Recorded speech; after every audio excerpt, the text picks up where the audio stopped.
Quadratic formula सही तरीके से लगाने के लिए चाहिए कि आप लोग इसके नीचे लिखें AX² होती है।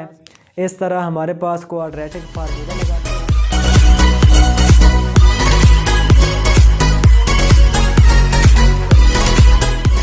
चैनल पर नए हैं तो इसे सब्सक्राइब कर दें, और अगर आपको हमारी वीडियो पसंद आए तो इसे लाइक ज़रूर कीजिएगा ताकि हमारी मोटिवेशन बढ़े।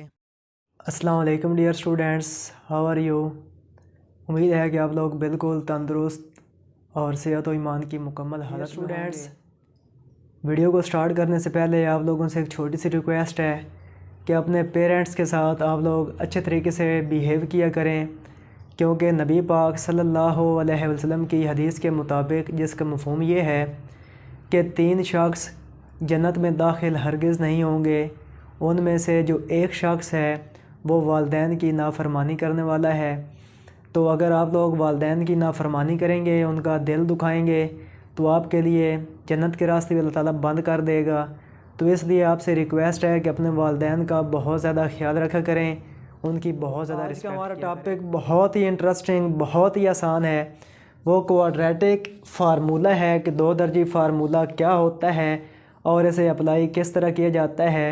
तो 2 दर्जी फार्मूला होता है x = -b plus minus b² - 4ac √/2a। और ये फार्मूला बहुत ज़्यादा इम्पोर्टेंट है। मैट्रिक के अलावा इंटर में भी ये फार्मूला आगे चलकर यूज़ होता है और आपने जस्ट इस फार्मूले को समझना है। मैं इसलिए यहाँ पर एक्सरसाइजें मेंशन नहीं करता क्योंकि मैं आपको मेथड समझाना चाहता हूँ। अगर मेथड समझ आ जाए तो आप किसी भी एक्सरसाइज को सॉल्व कर सकते हैं। 4x² - 14 = 3x। तो आप अगर क्वाड्रेटिक फार्मूला इस्तेमाल करना चाहते हैं और अगर आप स्टैंडर्ड फॉर्म पे ना जाएं तो देखें यहाँ पे आप इसको A कंसीडर कर लेंगे, ये आपका B बन जाएगी या C, जो कि बिल्कुल रॉन्ग मेथड होगा। तो सबसे पहले हम इसके क्वाड्रेटिक इक्वेशन बनाएंगे। तो हमें क्या करना पड़ेगा, हम इसको लिखेंगे 4x²।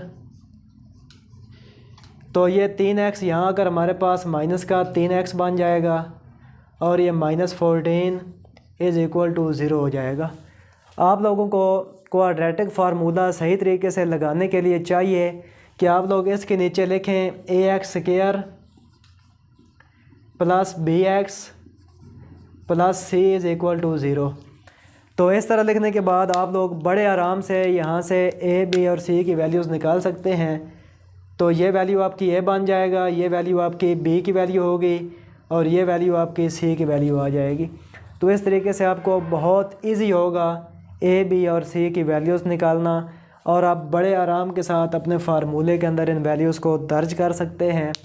तो अब हम इस पर अगर फार्मूला अप्लाई करना चाहें तो हमारे पास यहाँ पे -b है, 3 के साथ पहले माइनस है तो हम यहाँ पर लिख लेंगे जमा का 3, उसके बाद जमा माइनस -3 का मुरब्बा, उसके बाद 3 प्लस माइनस ये 9 जमा 224, ये बन जाएगा 233।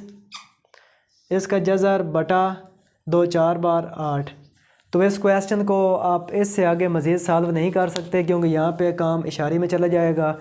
तो इस तरह आपका क्वाड्रेटिक फार्मूला लगता है।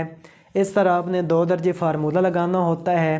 मिसाल के तौर पर लेट्स सपोज़ अगर ये सवाल हल करने के बाद हमारे पास कुछ इस तरह की रूटीन बने कि यहाँ पर 4 आ जाए प्लस माइनस यहाँ पे 8 आ जाए, जज़र लेने के बाद किसी और वैल्यू का नीचे बटे में 3 आ जाए, तो फिर यहाँ से क्वेश्चन के बनते हैं 2 हिस्से। हम इस तरह लिख लेते हैं 4 जमा 8/3 और 4 - 8/3। तो इस तरह हमारे पास क्वाड्रेटिक इक्वेशन होती है। इस तरह हमारे पास क्वाड्रेटिक फार्मूला लगाते हैं। तो उम्मीद है कि आपको अच्छे तरीके से क्वाड्रेटिक फार्मूला लगाना भी आ गया होगा और उसमें वैल्यूज़ दर्ज करना आ गई होगी, पसंद आई होगी, आपको ये तरीका भी समझ आ गया होगा। अगर आपको हमारी वीडियो पसंद आई है तो इसे अपने फ्रेंड्स और क्लास फेलोज़ के साथ शेयर करें। मिलते हैं नेक्स्ट टाइम एक अच्छी सी वीडियो के साथ, तब तक के लिए इजाज़त दीजिए।